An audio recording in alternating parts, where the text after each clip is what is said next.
दामा का अर्थ है रस्सी और उदार का अर्थ है पेट। इस महीने को दामोदर मास के नाम से भी जाना जाता है, क्योंकि कार्तिक महीने में दिवाली के दिन नन्हे कृष्ण ने अपने सबसे प्यारी लीला दामोदर लीला की थी। एक खूबसूरत सुबह माता यशोदा दूध मथ रही थी, गा रही थी और कृष्ण की लीलाओं को याद कर रही थी। और नन्हा कृष्ण उनके सामने प्रकट हुआ। वह भूखा था और अपनी माँ के प्यार को बढ़ाने के लिए वह चाहता था कि उसकी माँ यशोदा मथना बंद करे और पहले उसे अपना दूध पिलाए। माँ यशोदा ने प्यार से कृष्ण को अपनी गोद में लिया और उन्हें अपना स्तन दूध पिलाना शुरू कर दिया। वह इस पल का आनंद ले रही थी और नन्हे कृष्ण के सुंदर चेहरे को देख रही थी। अचानक चूल्हे पर रखा दूध उबलने लगा। दूध को उबलने और फैलने से रोकने के लिए माता यशोदा ने तुरंत कृष्ण को एक तरफ रख दिया और चूल्हे के पास चली गई। उस समय कृष्ण बहुत क्रोधित हो गए और उनका चेहरा गुस्से से लाल हो गया। माता यशोदा को अपना गुस्सा दिखाने के लिए उन्होंने मक्खन की मटकी को तोड़ दी, उसमें से मक्खन निकाला और खाने लगे।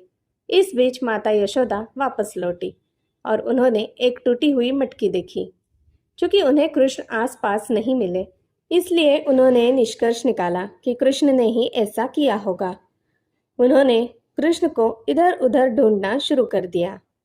उसने कृष्ण को छत पर बंदरों को मक्खन खिलाते हुए पाया। उसने कृष्ण को दंड देने के लिए अपने हाथ में एक छड़ी ली। उसने चुपचाप उसे पकड़ने की कोशिश की, लेकिन कृष्ण ने उसकी उपस्थिति को भांप लिया और वह भागने लगा। माँ यशोदा ने उसका पीछा किया, लेकिन नन्हा कृष्ण तेजी से भाग रहा था। किसी तरह उसने उसे पकड़ लिया। उसके द्वारा पकड़े जाने के बाद नन्हा कृष्ण रोने लगा। उसने अपने कमल के हाथ को अपनी आंखों में भर लिया। वह डर गया था और अपना प्यारा चेहरा दिखाकर माँ यशोदा के गुस्से को शांत करने की कोशिश कर रहा था। लेकिन माँ यशोदा उसे दंड देना चाहती थी, इसलिए उन्होंने अपनी छड़ी फेंक दी और उसे रस्सियों से बांधने के बारे में सोचा। उसके हाथ बांधना असंभव था, इसलिए उसने उसे ओखली से बांधने की कोशिश की। भगवान के सर्वोच्च व्यक्तित्व को बांधना असंभव है और यही कारण है कि वह कृष्ण को बांधने में कठिनाई का सामना कर रही थी। दूसरी ओर अपनी माँ को संघर्ष करते देख कृष्ण उनके साथ बंधन में बंधने के लिए सहमत हो गए। उन्हें बांधने के बाद माता यशोदा ने खुद को गृहस्थी के कामों में व्यस्त कर लिया। उसके बाद कृष्ण ने अपने आसपास दो बड़े पेड़ देखे, जिन्हें अर्जुन वृक्ष के नाम से जाना जाता था। कृष्ण को लगता था कि माँ यशोदा ने उनके साथ गलत किया है, जबकि उन्होंने कोई गलती नहीं की थी। तब भी उन्होंने माँ यशोदा को उन्हें पर्याप्त दूध पिलाए बिना छोड़ने का दोषी ठहराया और इसके परिणाम स्वरूप उन्होंने मटकी फोड़ दी और सारा मक्खन बंदरों को दान में दे दिया। उनके अनुसार उन्होंने कुछ भी गलत नहीं किया था, इसलिए कुछ और शरारत करने के लिए उन्होंने दो बड़े अर्जुन पेड़ों को उखाड़ने की योजना बनाई। लगातार ओखली खींचने के कारण अर्जुन का पेड़ उखड़ गया और कुबेर के दो पुत्र नलपुवर और मणिग्रीव उन पेड़ों से प्रकट हुए। उन्हें नारद मुनि ने श्राप दिया था, इसलिए वे अर्जुन के पेड़ बन गए थे। कृष्ण की अहेतुकी कृपा से उन्हें फिर से देवताओं का जीवन मिला और वे भगवान के महान भक्त बन गए।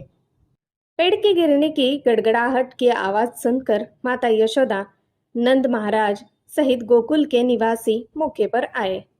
उन्होंने देखा कि पेड़ गिर गए थे और उन्हें कोई कारण नहीं पता चला कि वे क्यों गिरे। इसलिए उन्होंने सोचा कि यह किसी राक्षस द्वारा किया गया होगा। इस प्रकार दामोदर लीला के माध्यम से कृष्ण ने हमें दिखाया कि कैसे कोई उन्हें प्रेम, स्नेह और भक्ति की डोर से बांध सकता है।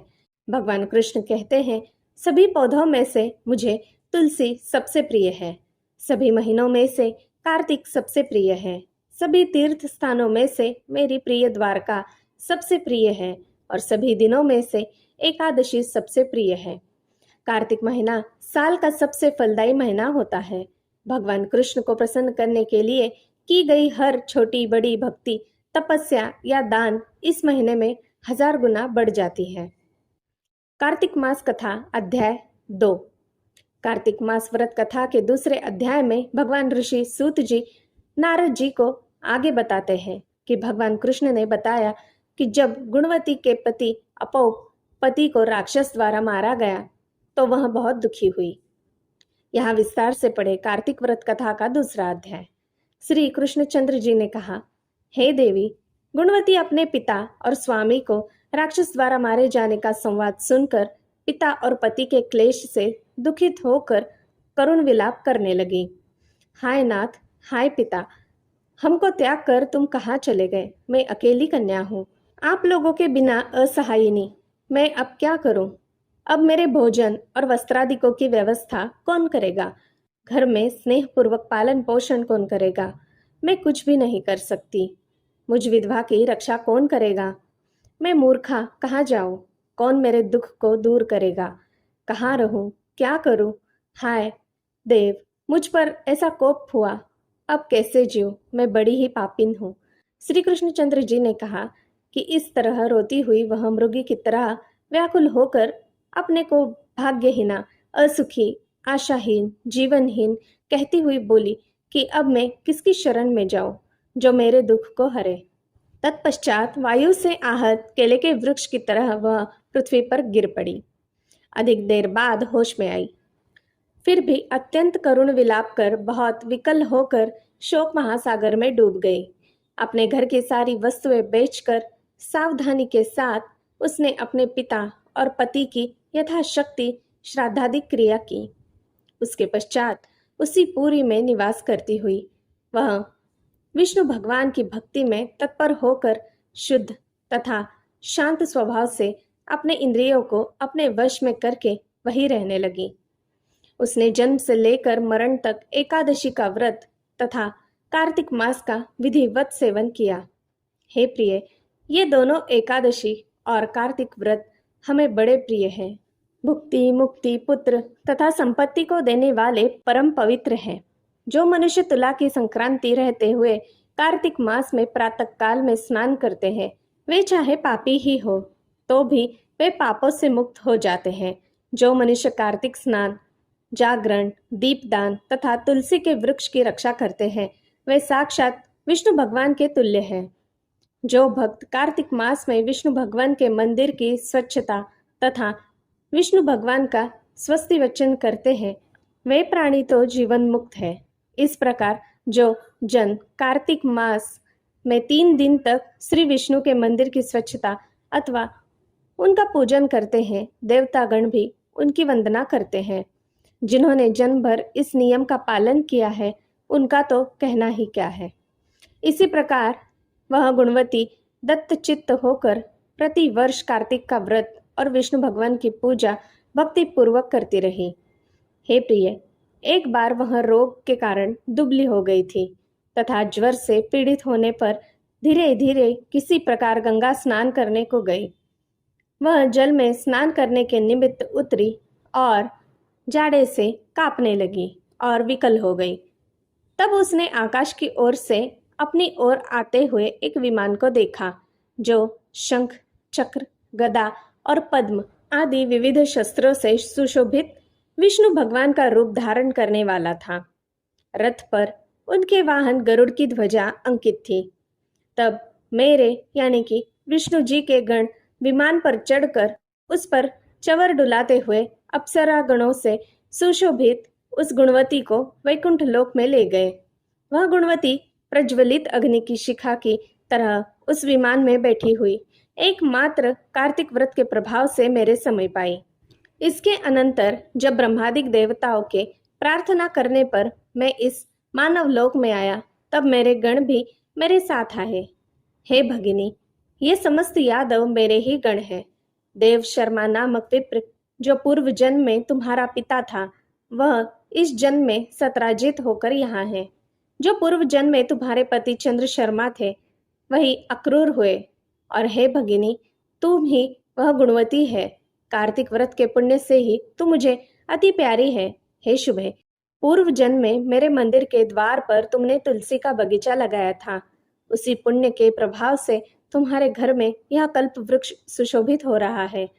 पूर्व जन्म में जो तुमने कार्तिक मास में दीपदान किया था, इसी कारण तुम्हारे शरीर में शोभा और तुम्हारे घर में साक्षात अचल लक्ष्मी निवास करती है। उस जन्म में तुमने जो व्रताधिक पति स्वरूप भगवान के लिए अर्पण किया था, उसी के फल से तुम इस जन्म में मेरी प्रिय भार्या हुई हो। पूर्व जन्म में आजीवन तुमने नियम सहित कार्तिक मास का व्रत किया था, उसी से कभी भी हमारा और तुम्हारा वियोग नहीं हो सकेगा। इसी प्रकार से जो प्राणी कार्तिक का व्रत करेंगे वे सभी मेरे ही समीप रहेंगे और तुम्हारे ही समान प्रिय होंगे। यज्ञ, दान, व्रत तथा तपस्या करने वाले मनुष्य को जो फल प्राप्त होता है वह कार्तिक व्रत के पुण्य फल का 16वां भाग भी नहीं होता। श्री सूत जी बोले, इस प्रकार सत्यभामा श्री कृष्ण भगवान से अपने पूर्व जन्म संबंधी पुण्य के प्रभाव का वृत्तांत सुनकर प्रसन्न हुई तथा सारे संसार के आदि कारण भगवान श्री कृष्ण चंद्र जी को उसने प्रणाम किया। जय श्री कृष्ण। धन्यवाद। दोस्तों, मेरी सुनाई कहानियाँ अगर आपको अच्छी लगती हो तो मैं आपसे अनुरोध करती हूँ, कृपया मेरे इस चैनल को लाइक, शेयर और सब्सक्राइब जरूर कीजिएगा। धन्यवाद।